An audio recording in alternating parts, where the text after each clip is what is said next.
Madam President, I'm taking the floor to exercise Indonesia's right of reply to the statement made by Vanuatu. It is shameful that this single country continues to have excessive and unhealthy obsession about how Indonesia should act or govern itself. Frankly speaking, I'm confused. How could a country try to teach others while missing the point of the whole fundamental principles of the United Nations Charter? Let me tell them the following. To do what is right is to respect the principles of non-interference in the domestic affairs of other countries.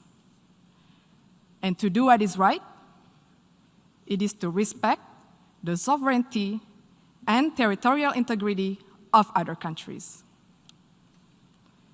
So until you have done so, please keep the sermon to yourself.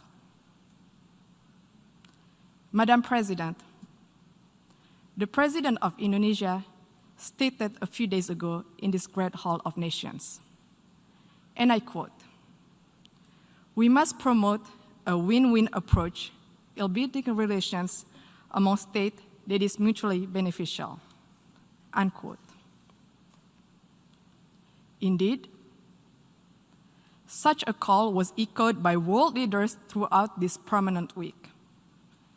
But this ignorant country chooses the contrary. At times of an emergency health crisis and great economic adversity, it prefers to instill enmity and sow division by guising their advocacy for separatism with flowery human rights concern. Indonesia, comprising of more than hundreds of ethnic groups, a diverse and multicultural nation with thousands of tribes and hundreds of local languages, spreading across more than 17,400 islands, is committed to human rights. We value diversity, we respect tolerance, and everybody has the same right in this third largest democratic country in the world. We have also promoted and protected human rights where each individual has the same rights under the law. Furthermore, we have ratified the International Convention on the Elimination of All Forms of Racial Discrimination, while interestingly, Vanuatu has not even signed it. And how could one talk about promoting the right of indigenous people when it does not even sign the International Covenant on Economic, Social, and Cultural Rights, the core human rights instrument? This actually raises the question, do they really care about indigenous concern? More importantly, Vanuatu has not signed and ratified the Convention Against Torture and Other Cruel, Inhuman, or Degrading Treatment or Punishment. We call on the government of Vanuatu to please fulfill your human rights responsibility to your people and to the world.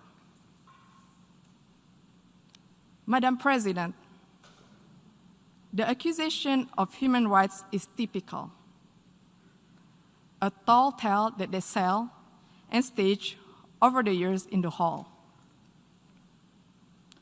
Let me tell them, you are no representation of the people of Papua, and stop fantasizing of being one.